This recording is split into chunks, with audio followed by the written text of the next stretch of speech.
Hello dear student, I am doctor Manish Jaiswal और आज का हमारा डिस्कशन टॉपिक है डीएनए रेप्लिकेशन। तो इस वीडियो को देखने से पहले आप डीएनए पे वीडियो देख लीजिए, ये टॉपिक आपको ज़्यादा अच्छे से समझ में आएगा। तो जब भी हम डीएनए रेप्लिकेशन की बात करते हैं तो हमारे माइंड में कुछ क्वेश्चंस आते हैं।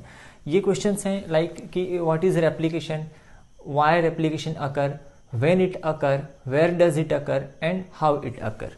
तो ये कुछ क्वेश्चन है, what, why, when, where and how. बड़े कॉम्प्लिकेटेड टाइप के क्वेश्चन हैं बट इनके आंसर उतने ही ईजी हैं except for this. What is replication? All of you know that formation of DNA from DNA is called replication. मतलब DNA से DNA के निर्माण को रेप्लिकेशन कहा जाता है। रेप्लिकेशन का मीनिंग होता है फॉर्मेशन ऑफ एग्जैक्ट रेप्लिका या जेरॉक्स कॉपी। तो replication, formation of DNA from DNA, DNA from DNA, simple, ठीक है। नाउ ये आपका फर्स्ट क्वेश्चन का आंसर हो गया। सेकंड, व्हाई रेप्लिकेशन अकर? तो actually DNA is genetic material और जब भी सेल डिवीजन होना होगा या कैरेक्टर्स को एक जनरेशन से दूसरे जनरेशन में ट्रांसफर करना होगा तो उस टाइम पे रेप्लिकेशन होता है और रेप्लिकेशन के बाद डीएनए का अमाउंट डबल हो जाता है और आने वाले जनरेशन को इक्वली डिस्ट्रीब्यूट किया जा सकता है। व्हेन डज इट अकर? कब होता है रेप्लिकेशन? तो सिंपल आपको आंसर करना है सेल साइकिल के एस फेज में, एस फेज में, या फिर अगर हम प्रोकैरियोटिक सेल की बात करते हैं तो प्रोकैरियोटिक सेल में बिफोर फीजन, बिफोर फीजन, ठीक है। अब फीजन, बाइनरी फीजन हो या फिर मल्टीपल फीजन हो, उससे जस्ट पहले डीएनए का रेप्लिकेशन होता है। कहां पर होता है रेप्लिकेशन? तो सिंपल आंसर है, अगर यूकैरियोटिक सेल है तो इनसाइड न्यूक्लियस आपको आंसर लेना है, राइट, न्यूक्लियस। और अगर प्रोकैरियोटिक सेल है तो आपको साइटोप्लाज्म आंसर लेना है। तो रेप्लिकेशन यूकैरियोटिक सेल में न्यूक्लियस के अंदर होता है और प्रोकैरियोटिक सेल में क्योंकि वेल डिफाइंड न्यूक्लियस एब्सेंट होता है या फिर आप कह सकते हैं कि न्यूक्लियर एनवेलोप एब्सेंट होता है, तो साइटोप्लाज्म और न्यूक्लियस के बीच में कोई डिफरेंशिएशन नहीं है प्रोकैरियोटिक सेल में, तो वहां पे आपको आंसर साइटोप्लाज्म लेना है। अब सबसे इंपॉर्टेंट क्वेश्चन, हाउ, कैसे होता है रेप्लिकेशन? तो इसमें हम पूरे रेप्लिकेशन का मैकेनिज्म डिस्कस करते हैं और इस मैकेनिज्म में कुछ टर्मिनोलॉजी आते हैं जिससे आपके एग्जाम में क्वेश्चन पूछे जाते हैं। तो कुछ terminology like semi conservative, that means DNA replication is semi conservative. Meaning क्या होता है सेमी कंजर्वेटिव का? देखिए, कभी भी जैसे डीएनए का रेप्लिकेशन होगा तो सपोज मैंने ये पेरेंटल स्ट्रैंड लिया है, डबल स्ट्रैंडेड डीएनए, ठीक है, हमने इसको पेरेंटल स्ट्रैंड लिया है। रेप्लिकेशन के बाद क्या होगा कि इससे जो डॉटर डीएनए बनेगा, ठीक है, इसमें एक स्ट्रैंड जो होता है ये पेरेंटल स्ट्रैंड होता है और दूसरा जो स्ट्रैंड होता है that is newly synthesized, okay, same, और इसकी एक और कॉपी बनेगी, जस्ट अमाउंट डबल हो जाएगा। तो इस तरीके से आप देख सकते हैं लाइक। तो इसमें क्या होता है, अगर ये पेरेंटल डीएनए है और ये डॉटर डीएनए है तो डॉटर डीएनए में या रेप्लिकेशन के बाद बनने वाले जो डीएनए होते हैं इसमें एक जो स्ट्रैंड होता है ये ओल्ड स्ट्रैंड होता है, ठीक है, और जो दूसरा स्ट्रैंड होता है दैट इज न्यूली सिंथेसाइज। मतलब एक स्ट्रैंड क्या है, कंजर्व है, इसलिए इसको बोलते हैं सेमी कंजर्वेटिव। सेमी का मतलब होता है एक्चुअली में हाफ या आधा। Now semi conservative manner of DNA replication was suggested by Watson and Crick ने क्या किया था, सजेस्ट किया था, सलाह दिया था 1953 में। इन्होंने प्रूव नहीं किया था, जस्ट सजेस्ट किया था। वाटसन एंड क्रिक ने सबसे पहले सजेस्ट किया था कि डीएनए का रेप्लिकेशन सेमी कंजर्वेटिव होता है। नाउ इसको एक्सपेरिमेंटली प्रूव किया था प्रोकैरियोट में मेसेल्सन एंड स्टाल ने। एक्चुअली इन्होंने प्रूव किया था ई कोलाई में, E coli bacterium, Meselson and stall ने ई कोलाई में इसको प्रूव किया था प्रोकैरियोट के लिए। और अगर हम बात करते हैं यूकैरियोट के लिए, इसको प्रूव किया था टेलर ने।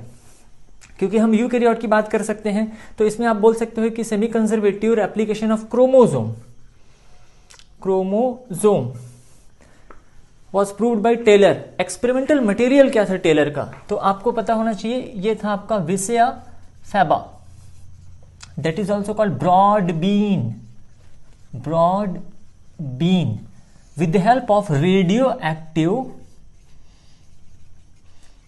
Thymidine, radio active thymidine H3, इस तरीके से आप इसको नोट कर लीजिए। तो सेमी कंजर्वेटिव रेप्लिकेशन। नाउ आगे हम बढ़ते हैं, अगला जो हमारा पॉइंट आता है रेप्लिकॉन, ठीक है। What is replicon? Unit of replication, replication के इकाई को रेप्लिकॉन कहा जाता है। प्रोकैरियोट में सिंगल रेप्लिकॉन होता है जबकि यूकैरियोट में कई रेप्लिकॉन होते हैं, मिनी रेप्लिकॉन प्रेजेंट होते हैं, ठीक है। Now the next definition is ओरी, सिंपली ओरी। तो यह वो पॉइंट है जहां से या जिस स्थान पे रेप्लिकेशन स्टार्ट होता है, तो simply it is called origin of replication, origin of replication. तो डीएनए में वह पॉइंट जहां से रेप्लिकेशन की शुरुआत होती है दैट इज कॉल्ड ओरी, और यहां पे जो न्यूक्लियोटाइड सीक्वेंस प्रेजेंट होते हैं उसको बोला जाता है एआरएस, ऑटोमेटिक रेप्लिकेटिंग सीक्वेंस।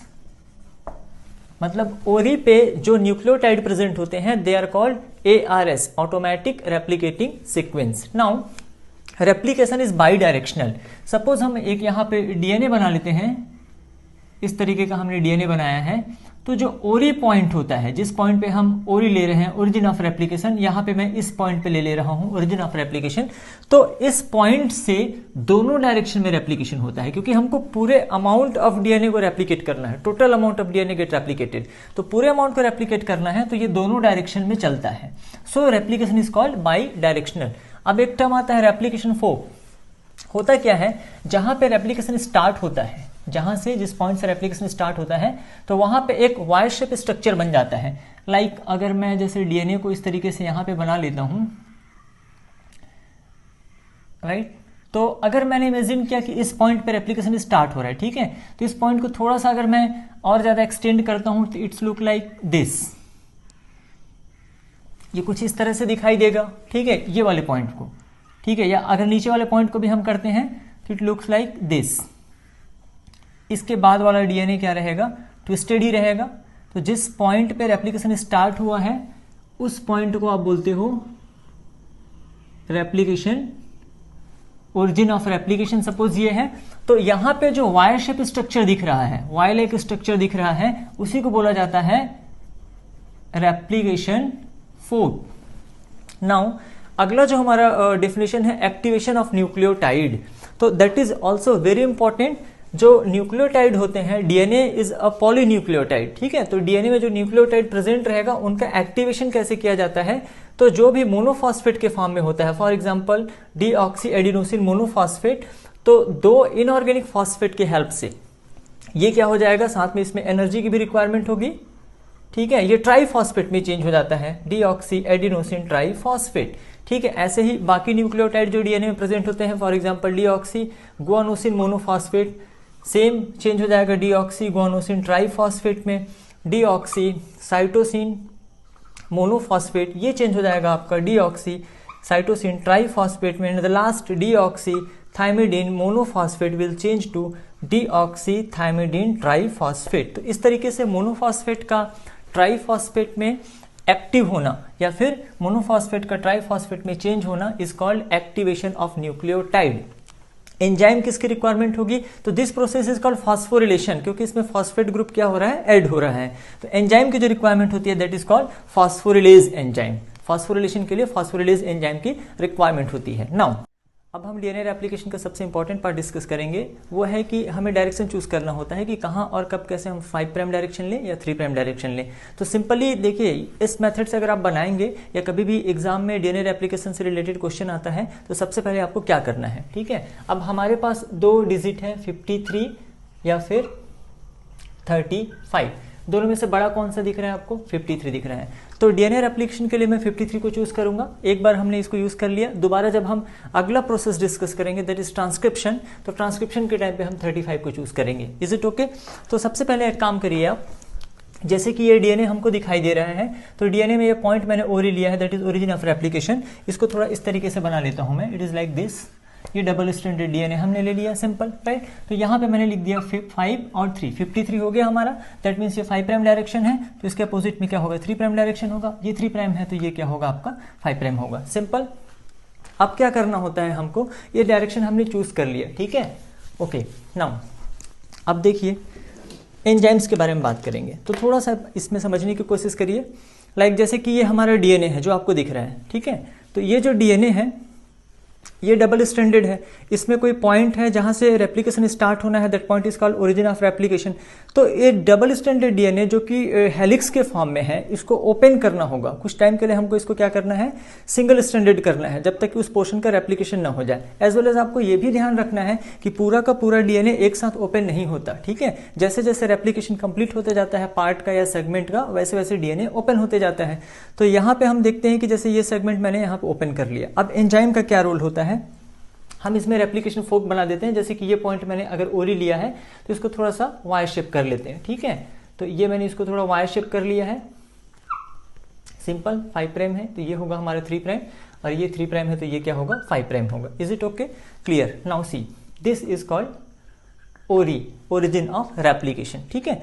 तो डीएनए हेलिक्स को, ठीक है, डीएनए हेलिक्स को खोलने के लिए, ओपन करने के लिए जो एंजाइम होता है that is called helicase, helicase, और इसी का दूसरा नाम होता है अनवाइंडेज, ठीक है, वेरी इंपॉर्टेंट, हेलिकेज और अनवाइंडेज, जो डीएनए हेलिक्स को क्या करेगा, ओपन करेगा। अब थोड़े समय के लिए डीएनए हेलिक्स ओपन हो गया, लेकिन इसको कब तक ओपन होना है, ओपन होने के बाद ये सिंगल स्ट्रैंडेड हो गया, ठीक है। तो इसको कुछ देर तक ओपन ही रहना है जब तक कि इस सेगमेंट का रेप्लिकेशन कंप्लीट नहीं हो जाता। तो इसको ओपन रखने के लिए या स्टेबलाइज करने के लिए अगला एंजाइम होता है SSBP, that is called single strand binding protein.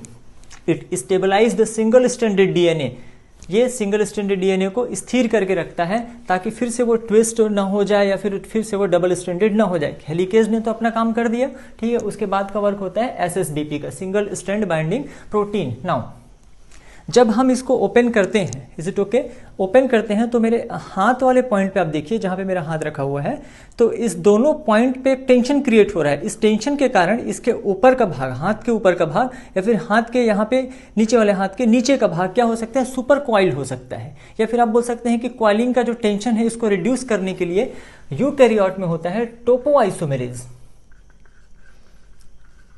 To reduce the coiling tension और to avoid supercoiling of DNA, ठीक है। या फिर प्रोकैरियोट में होता है डीएनए गायरेज, डीएनए गायरेज ये होता है आपका प्रोकैरियोट में। एक और फंक्शन है इसका, it also untwist the DNA, ये डीएनए को अनट्विस्ट भी करता है प्रोकैरियोटिक सेल में। Is it okay?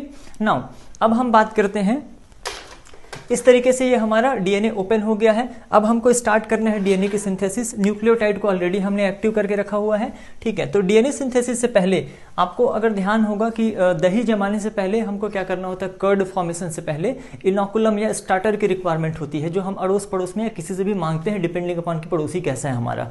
तो यहाँ पे भी डीएनए की सिंथेसिस करने से पहले हमको रिक्वायरमेंट होती है आरएनए प्राइमर की, आरएनए प्राइमर, ठीक है। आरएनए प्राइमर नाम से पता चल रहा है कि ये आरएनए है, ठीक है। अब मुझे क्या करना है, आरएनए जो प्राइमर होता है, लाइक जैसे मैंने यहाँ पे प्राइमर लगा दिया, ठीक है, ये primer, this RNA primer is synthesized with the help of enzyme primase, ठीक है। एंजाइम क्या है, primase. Is it okay? Now primase is what? It is DNA dependent RNA polymerase. RNA primer RNA का मॉलिक्यूल है, is it simple, ठीक है। इसमें around 4 to 12 nucleotide होते हैं, ठीक है, 4 to 12 न्यूक्लियोटाइड होते हैं, आरएनए मॉलिक्यूल है। तो इसके सिंथेसिस के लिए रिक्वायरमेंट होती है डीएनए डिपेंडेंट आरएनए पॉलीमरेज के लिए, ठीक है। तो यहाँ पे पहले मैं एक साइड का करके आपको बता रहा हूँ, ठीक है। ये मैंने आरएनए प्राइमर लगाया। अब फ्यूचर में ये RNA primer, you can see, future में ये आरएनए प्राइमर इस नए डीएनए का, जो नया डीएनए बन रहा है उसका कौन सा डायरेक्शन बनाएगा, ठीक है। तो आप गलत कर ही नहीं सकते, सिंपली यहाँ पे ऑलरेडी 3 प्राइम डायरेक्शन प्रेजेंट है, तो यहाँ पे क्या बन जाएगा, ये 5 प्राइम ओरिएंटेशन बन जाएगा। Is it okay? ठीक है। अब क्या होता है, जैसे जैसे इसमें नाइट्रोजनस बेस अपने पेरेंट स्ट्रैंड में जैसे जैसे नाइट्रोजनस बेस होंगे, उसके अकॉर्डिंग यहाँ पे नए न्यूक्लियोटाइड आके ऐड होते जाएंगे। कॉम्प्लीमेंट्री बेस पेयरिंग रूल यहाँ पे भी फॉलो होता है। जैसे कि हम लोग एज्यूम कर लेते हैं, यहाँ पे जैसे पहले से रहा होगा T, A, G और C, सपोज ये पहले से रहा होगा, उसके अकॉर्डिंग नाइट्रोजनस बेस को या फिर नए न्यूक्लियोटाइड को यहाँ पे आना है। न्यूक्लियोटाइड को हमने एक्टिव फॉर्म में रखा हुआ है, ट्राइफॉस्फेट के फॉर्म में रखा हुआ है। अब इतने सब होने के बाद, लाइक इतने सारे एंजाइम्स के आने के बाद, इस पूरे पिक्चर का मेन हीरो एंट्री करता है, ठीक है। अभी तक तो हम ग्राउंड बना रहे थे, लाइक है ना, जैसे मेन हीरो, कभी अपनी पिक्चर देखा होगा बॉलीवुड फिल्म, तो उसमें देखना मेन हीरो के आने से पहले माहौल बनाया जाता है। तो अभी तक हम माहौल बना रहे थे, इस पूरे पिक्चर का मेन हीरो होता है डीएनए पॉलीमरेज, राइट ना। इसमें हमने क्या करना है, DNA polymerase. Is it okay? DNA polymerase prokaryotic cell में 3 टाइप्स के होते हैं, right. DNA polymerase first, DNA polymerase second and DNA polymerase third. Is it clear? DNA polymerase first, आप पूरा भी बोल सकते हैं इसको, DNA dependent DNA polymerase first, second and third. इन तीनों में से सबसे इंपॉर्टेंट है DNA polymerase third. It is the main enzyme. जो पॉलीमराइजेशन करेगा नए डीएनए का। ओके, नाउ अब हमने बताया प्रोकैरियोटिक सेल में, ठीक है। अब यूकैरियोटिक सेल में डीएनए पॉलीमरेज 5 टाइप के होते हैं, टोटल 5, राइट। कौन कौन से होते हैं 5 टाइप के? अल्फा, तो पहला अगर अल्फा होता है तो दूसरा ऑलवेज क्या होता है? Beta, then gamma, then delta, then epsilon, ठीक है।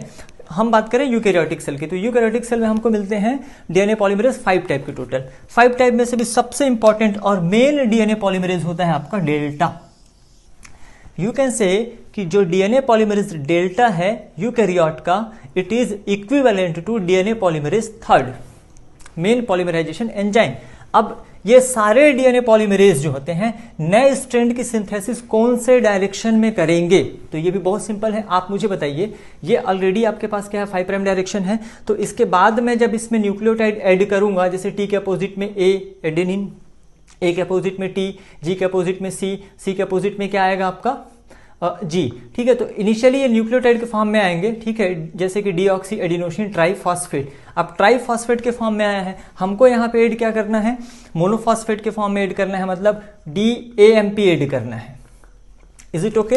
तो यहाँ से 2 फॉस्फेट ग्रुप रिलीज हो जाता है, यहाँ पे 2 फॉस्फेट ग्रुप रिलीज होता है। कभी भी आप याद करिए ATP से अगर फॉस्फेट रिलीज होता है तो एनर्जी भी रिलीज होता है। यहाँ पे वो एनर्जी, जो रिलीज एनर्जी होता है, वो यूटिलाइज हो जाता है for the formation of hydrogen bond between nitrogenous base. Is it clear? तो वो एनर्जी यूटिलाइज हो जाता है हाइड्रोजन बॉन्ड के लिए। अब 1 बाय 1 इस तरीके से आते जाते हैं और ये कंटिन्यूअस मैनर में। तो आप मुझे बताइए, ये जो डायरेक्शन बन रहा है, मतलब हम जो नए स्ट्रैंड का फॉर्मेशन कर रहे हैं, कौन से डायरेक्शन में कर रहे हैं? 5 प्राइम टू 3 प्राइम ओरिएंटेशन। मतलब नया न्यूक्लियोटाइड जो ऐड हो रहा है वो किधर हो रहा है? 3 प्राइम डायरेक्शन में। न्यू न्यूक्लियोटाइड ऐड हो रहा है 3 प्राइम डायरेक्शन में। फॉस्फोडाइएस्टर बॉन्ड का डायरेक्शन क्या रहता है? 3 प्राइम टू 5 प्राइम, ठीक है। ये फॉस्फोडाइएस्टर बॉन्ड का डायरेक्शन है, जबकि नया जो हमारा स्ट्रैंड सिंथेसिस हो रहा है ये कंटिन्यूअसली। अब धीरे धीरे यहाँ से ये क्या होते जाएगा? ओपन होते जाएगा और नए न्यूक्लियोटाइड इस डायरेक्शन में ऐड होते जाएंगे और ये कंटिन्यूअस मैनर में चलेगा। तो this is called leading strand. इसको क्या बोलते हैं? Leading strand. अब ध्यान दीजिए, आपके जो डीएनए पॉलीमरेज एंजाइम है, डीएनए पॉलीमरेज एंजाइम जो नए स्ट्रैंड की synthesis always 5 prime to 3 prime direction में करता है, ठीक है। अगर आप 53 से स्टार्ट करते हैं तो ये कभी आपका गलत या इनकरेक्ट नहीं होगा, ठीक है। तो ऑलवेज करता है। अब मैं दूसरे स्ट्रैंड की बात करता हूं यहाँ पे। अगर सपोज दूसरे स्ट्रैंड की बात करता हूं, मैं सोच रहा हूं कि इसको भी मैं कंटिन्यूअस मैनर में बना सकूं, तो आप सोचिए क्या ऐसा पॉसिबल है? 5 प्राइम टू 3 प्राइम क्या इस तरीके से पॉसिबल है? क्या ऐसा डीएनए आपने कभी देखा है? ये तो पैरेलल हो जाएगा, जबकि डीएनए के जो स्ट्रैंड होते हैं वो क्या होते हैं? एंटी पैरेलल होते हैं। तो ऐसा पॉसिबल नहीं है, क्योंकि आपका जो एंजाइम है दैट इज स्पेसिफिक और वो 5 प्राइम टू 3 प्राइम डायरेक्शन में करता है। तो आरएनए पॉलीमरेज यहाँ पे आरएनए प्राइमर यहाँ पर ऐड नहीं होगा, बल्कि कहाँ पे ऐड होगा? इस पॉइंट पे ऐड होगा, ठीक है। ये हो गया हमारा 5 प्राइम। अब इसमें क्या होना है? फिर से इसके 3 प्राइम में न्यूक्लियोटाइड ऐड करते जाऊंगा मैं, और इस तरीके से यहां तक मैंने इसको कंप्लीट कर लिया, तो this will become 3 prime. Is it okay? मतलब ये है कि एक स्ट्रैंड में कंटिन्यूअस मैनर में सिंथेसिस हो रही है, जबकि दूसरे स्ट्रैंड में थोड़ा वेट करना पड़ रहा है, थोड़ा इंतजार करना पड़ रहा है, जब तक फिर ये पूरा स्ट्रैंड फिर से सिंगल स्ट्रैंडेड होगा, फिर ये वाले सेगमेंट पे आरएनए प्राइमर ऐड होगा, उसके बाद फिर ये कंटिन्यू यहाँ पे डिसकंटिन्यू मैनर में सिंथेसाइज होगा। तो इसको लीडिंग स्ट्रैंड कहते हैं, जो कंटिन्यूअस मैनर में सिंथेसाइज हो रहा है, जबकि दूसरा जो पार्ट है जो सेगमेंट में बन रहा है या पार्ट में बन रहा है, इस सेगमेंट को ओकाजाकी सेगमेंट कहते हैं। These segments are called Okazaki segment. इसका नाम दे देते हैं कहीं पे, that is called Okazaki segment, ठीक है। ओकाजाकी सेगमेंट के सिंथेसिस के लिए हर बार एक नए आरएनए प्राइमर की रिक्वायरमेंट होती है, ईच एंड एवरी टाइम, क्योंकि ये तो यहां से सिंथेसिस स्टार्ट हुआ, इसको कंप्लीट कर लिया, फिर ये वाला पार्ट ओपन होगा, फिर इसको क्या होगा? एक और आरएनए प्राइमर की रिक्वायरमेंट होगी, फिर यहां तक सिंथेसिस कंप्लीट करेगा। जबकि इसके दूसरे जो लीडिंग स्ट्रैंड हमने बनाया हुआ था, एक बार आरएनए प्राइमर की रिक्वायरमेंट होती है, वो 5 प्राइम डायरेक्शन की तरह वर्क करता है आरएनए प्राइमर, और कंटिन्यूअस मैनर में ये सिंथेसाइज होते जाता है और आपका डीएनए कंप्लीटली रेप्लिकेट हो जाता है। नाउ इस ओकाजाकी सेगमेंट को, क्योंकि ये अलग अलग टुकड़े में बना हुआ है, जब फाइनली ओकाजाकी सेगमेंट से ये जो जितने भी आरएनए प्राइमर होते हैं इनको रिमूव कर दिया जाता है, क्योंकि आप जानते हैं कि आरएनए में यूरेसिल प्रेजेंट होता है, तो उसको रिमूव करना जरूरी है। इसको रिमूव कर दिया जाता है और इसके जगह पे डीएनए वाले न्यूक्लियोटाइड ऐड कर दिए जाते हैं। साथ ही साथ ओकाजाकी सेगमेंट को ज्वाइन किया जाता है the most important enzyme that is called DNA ligase. बेटा पूरी बायोलॉजी में कभी भी कहीं भी अगर आप पढ़ते हैं डीएनए को ज्वाइन करने के लिए, जोड़ने के लिए, तो आपको कौन सा एंजाइम यूज करना है? DNA ligase. Is it clear? तो इस तरीके से डीएनए लाइगेज के थ्रू ये जो आपका लैगिंग स्ट्रैंड है, लीड करना मतलब होता है आगे चलना और लैग करना मतलब होता है थोड़ा पीछे चलना, क्योंकि ये कंटिन्यूअस मैनर में चल रहा है तो ये थोड़ा लीड करते हैं, सो कॉल्ड लीडिंग स्ट्रैंड। जबकि दूसरा वाला जो होता है वो डिसकंटिन्यूअस मैनर में चल रहा है, इसलिए इसको बोलते हैं लैगिंग स्ट्रैंड। ठीक है, फाइनली लैगिंग स्ट्रैंड का भी अल्टीमेटली डीएनए लाइगेज की हेल्प से ओकाजाकी सेगमेंट ज्वाइन हो जाता है और डीएनए रेप्लिकेशन। ओकाजाकी सेगमेंट में अराउंड 1000 to 4000 न्यूक्लियोटाइड प्रेजेंट होते हैं। ठीक है, बाद में इसे डीएनए लाइगेज की हेल्प से जोड़ दिया जाता है, आरएनए प्राइमर को रिमूव कर दिया जाता है।